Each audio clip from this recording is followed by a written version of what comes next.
ചെമ്പനീർ പൂവിൻ്റെ നാളത്തെ എപ്പിസോഡിൻ്റെ വിശേഷങ്ങളിലോട്ട് എല്ലാവർക്കും സ്വാഗതം.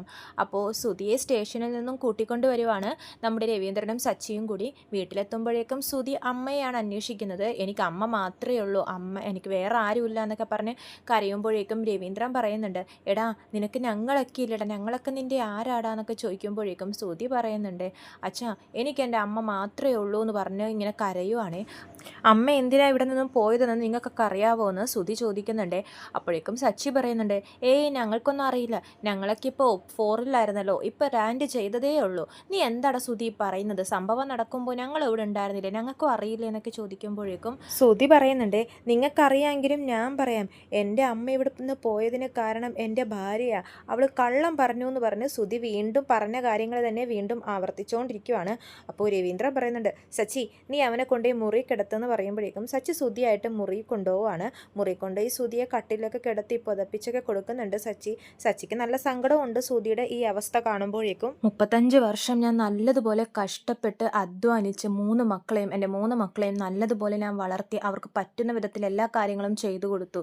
വയസ്സാവുമ്പോൾ സമാധാനത്തോടെ ഇരിക്കാലോ എന്നോർത്തു. പക്ഷേ ഇതൊക്കെയാണല്ലോ എനിക്ക് കാണേണ്ടി വരുന്നത്. ഇനി എനിക്ക് സമാധാനം കിട്ടണമെങ്കിൽ ഞാൻ ചാകണം എന്ന് തോന്നുന്നു എന്ന് പറയുമ്പോഴേക്കും സച്ചി ഭയങ്കരമായിട്ട് ദേഷ്യപ്പെടുന്നുണ്ട്. അച്ഛൻ എന്തിനാ ഇങ്ങനെയൊക്കെ പറയുന്നത്? അച്ഛനൊന്നും സംഭവിക്കാനൊന്നും പോകുന്നില്ല, ഇതൊക്കെ ശരിയാവും, അച്ഛൻ വിഷമിക്കണ്ടെന്നൊക്കെ പറഞ്ഞ് സച്ചിൻ രേവതിയും കൂടി സമാധാനിപ്പിക്കുന്നുണ്ട് രവീന്ദ്രനെ. അപ്പോൾ രവീന്ദ്രൻ പറയുന്നുണ്ട്, എനിക്ക് അവനോട് ദേഷ്യമൊന്നും തോന്നുന്നില്ല, എനിക്ക് എന്നോട് തന്നെയാണ് ദേഷ്യം തോന്നുന്നത്. ഞാൻ അവനെ മര്യാദക്ക് നോക്കിയില്ലാത്തതുപോലെ സ്നേഹിച്ചിട്ടില്ലാത്തതുപോലെയൊക്കെ എനിക്ക് തോന്നുന്നു എന്ന് പറയുമ്പോഴേക്കും സച്ചി പറയുന്നുണ്ട്, അച്ഛാ അവൻ മദ്യപിച്ചിട്ട് ഓരോന്നൊക്കെ പറയുന്നതാ, വെള്ളത്തിൻ്റെ പുറത്ത് പറയുന്നതല്ലേ, അതൊക്കെ ശരിയാവും, അവനെ ബോധം വരുമ്പോൾ നമുക്ക് 2 ചീത്തയൊക്കെ പറയാം, പിന്നെ അവൻ മേലെ കുടിക്കത്തില്ല എന്നൊക്കെ പറയുവാണ്. ഈ പ്രശ്നം ഇങ്ങനെ വലിച്ചു നീട്ടിക്കൊണ്ടുപോയിട്ട് കാര്യമില്ല സച്ചി, ഇതിനൊരു തീരുമാനം ഉണ്ടാക്കണം. തീരുമാനം ഉണ്ടാക്കേണ്ട നിൻ്റെ അമ്മയാണെങ്കിലോ എവിടെയാണെന്ന് പോലും അറിയത്തില്ല.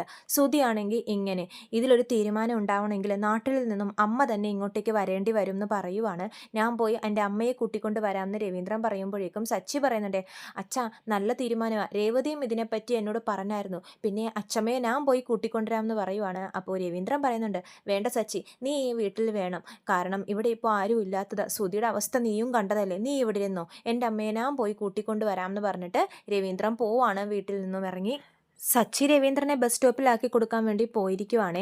അപ്പോൾ ഈ പോകുന്ന ഗ്യാപ്പിൽ സുധിക്ക് ബോധമൊക്കെ തിരിച്ചു വന്ന് എഴുന്നേറ്റ് സുധി എവിടാണ്ടേക്കും ഇറങ്ങി പോകുന്നൊക്കെയുണ്ട്. അപ്പോൾ സച്ചി തിരിച്ചു വരുമ്പോഴേക്കും ബിരിയാണിയൊക്കെ ആയിട്ടാണ് വരുന്നത്. അപ്പോൾ രേവതി പറയുന്നുണ്ട്, സച്ചിയേട്ടാ നിങ്ങളുടെ ചേട്ടൻ ബോധം വന്നപ്പോഴേക്കും എഴുന്നേറ്റ് പോയി, എവിടെ പോയതാണെന്നൊന്നും അറിയില്ല എന്ന് പറയുമ്പോഴേക്കും സച്ചി പറയുന്നുണ്ട്, അവൻ എവിടെ പോവാനാ, അവന് സ്വയംബോധം വന്നപ്പോഴേക്കും അവൻ ഷോറൂമിലോട്ട് വല്ലതും പോയിട്ടുണ്ടാവും, നീ എന്തിനാ അതിന് വിഷമിക്കുന്നത്, അവൻ ചെറിയ കുട്ടിയൊന്നും അല്ലല്ലോ, അവൻ വന്നോളും എന്നൊക്കെ പറയുവാണ്.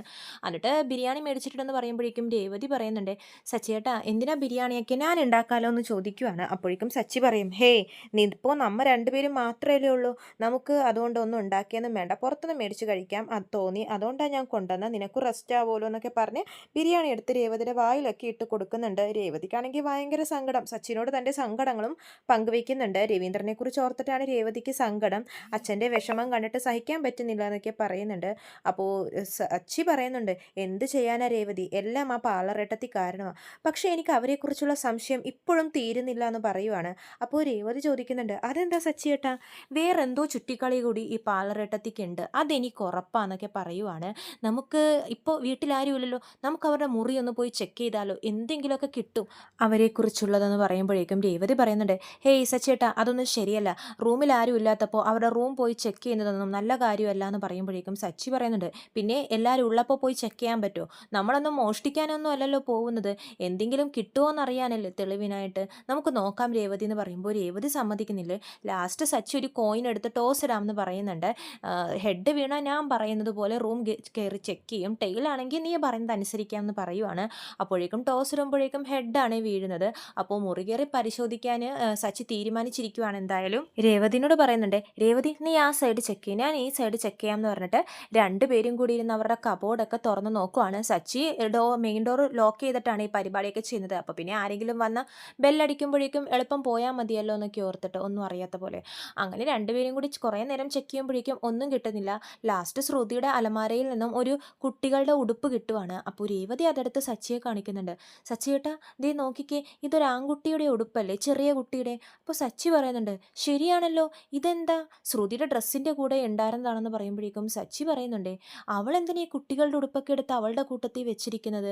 അപ്പോഴേക്കും രേവതി പറയുന്നുണ്ട് ചിലപ്പോൾ ഇനിയിപ്പോൾ ശ്രുതി ബ്യൂട്ടീഷ്യൻ വർക്കൊക്കെ ചെയ്യുന്ന ആളല്ലേ, ആർക്കെങ്കിലും വേണ്ടി മേടിച്ച് വെച്ചതായിരിക്കും എന്ന് പറയുന്നുണ്ട്. അപ്പോൾ സച്ചി പറയുന്നുണ്ട് ആ ചിലപ്പോൾ ശരിയായിരിക്കും, ഇത് നമ്മുടെ ആദിയുടെ പ്രായത്തിലുള്ള കുട്ടികളിടുന്ന ഉടുപ്പാണല്ലേ. അപ്പോൾ രേവതിയും ശ്രദ്ധിക്കുവേ ശരിയാണല്ലോ, ഇത് നമ്മുടെ ആദിയുടെ കറക്റ്റ് പ്രായമാണ്, അവന് കറക്റ്റ് ആയിരിക്കും ഈ ഡ്രസ്സ് എന്നൊക്കെ ഇവർ പറഞ്ഞുകൊണ്ടിരിക്കുന്ന ടൈമിൽ ബെല്ലടിക്കുവാണ് ഡോറിൻ്റെ.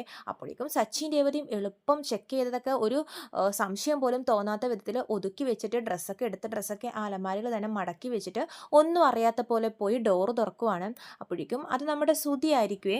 എവിടെ പോയതാടാ നീ എന്ന് സച്ചി സുധിനോട് ചോദിക്കുമ്പോഴേക്കും സുധി പറയുന്നുണ്ട് എല്ലായിടത്തും പോകുമ്പോൾ നിന്നോട് പറഞ്ഞിട്ട് വേണോ പോവാൻ. അപ്പോൾ സച്ചി പറയുന്നുണ്ട് ഇത്രയും വലിയ പ്രശ്നം ഇവിടെ നടന്നിരിക്കുന്നു, സ്റ്റേഷനിൽ നിന്നും കൂട്ടിക്കൊണ്ട് വന്നു, എന്നിട്ടും അവൻ പറയുന്ന വർത്താനം നോക്കിക്കേ എന്ന് പറയുമ്പോഴേക്കും സുധി പറയുന്നുണ്ട് ഞാൻ വിശന്നിട്ട് ഭക്ഷണം കഴിക്കാൻ വേണ്ടി പുറത്തോട്ട് പോയതാ, എനിക്ക് ഈ വീട്ടിൽ ആരും ഉണ്ടാക്കിയൊന്നും തരത്തില്ലല്ലോ എന്ന് പറഞ്ഞിട്ട് മുറിയിലോട്ട് കയറി പോവാണ്.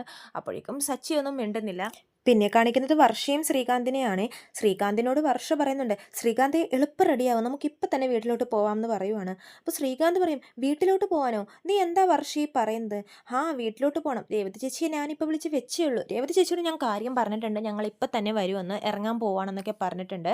അപ്പോൾ ശ്രീകാന്ത് പറയുന്നുണ്ട് എൻ്റെ വർഷേ വീട്ടിലോട്ട് പോയാൽ അവിടെ വർക്ക് ടെൻഷൻ, എന്തൊരു വർക്ക് ടെൻഷനാണ്, അതിൽ നിന്നൊക്കെ കുറച്ച് റിലാക്സ് കിട്ടാൻ വേണ്ടിയിട്ടാണ് ഇങ്ങോട്ടേക്ക് വന്നത്, എന്നിട്ട് നീ ഇപ്പോൾ പോകണം എന്ന് പറഞ്ഞാൽ നീ തന്നെയല്ലേ എപ്പോഴും മാറി നിൽക്കാം, നമുക്ക് എവിടെയെങ്കിലും പോവാം എന്നൊക്കെ പറയുന്നത്, പിന്നെ നീ എന്തിനാ ഇങ്ങനെ തിരക്ക് പിടിക്കുന്നതെന്ന് ചോദിക്കുമ്പോഴേക്കും വർഷ പറയുന്നുണ്ട് ശ്രീകാന്തേ ഇവിടത്തെക്കാളും നല്ല എൻ്റർടൈൻമെൻറ്റാണ് ഇപ്പോൾ വീട്ടിൽ നടക്കാൻ പോകുന്നത്, അതെനിക്ക് ലൈവായിട്ട് കാണണം ശ്രീകാന്തി എന്നൊക്കെ പറയുവാണ്.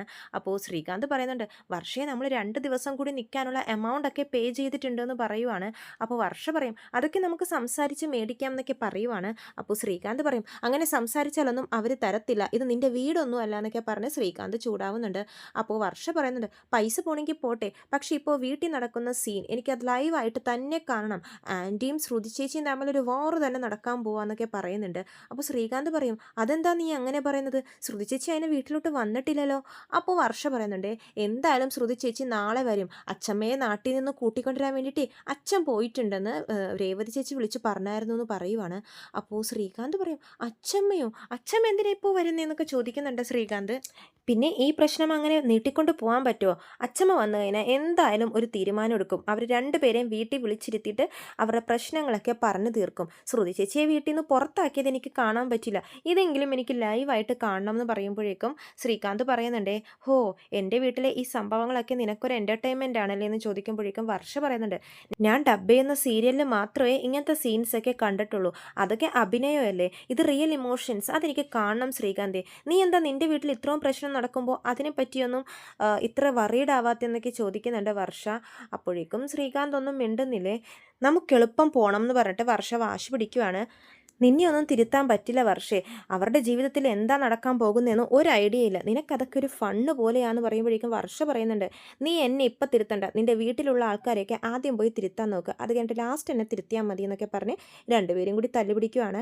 ഇതൊക്കെയാണ് നാളത്തെ എപ്പിസോഡിൻ്റെ വിശേഷങ്ങൾ. കൂടുതൽ വിശേഷങ്ങൾ ഞാൻ എൻ്റെ ചാനലിലൂടെ അപ്ലോഡ് ചെയ്യുന്നതാണ്. ചാനൽ സബ്സ്ക്രൈബ് ചെയ്യാത്തവർ സബ്സ്ക്രൈബ് ചെയ്യണം. വീഡിയോ ഇഷ്ടമെങ്കിൽ ലൈക്ക് ചെയ്യാനും മറക്കരുത്. എല്ലാവർക്കും നന്ദി.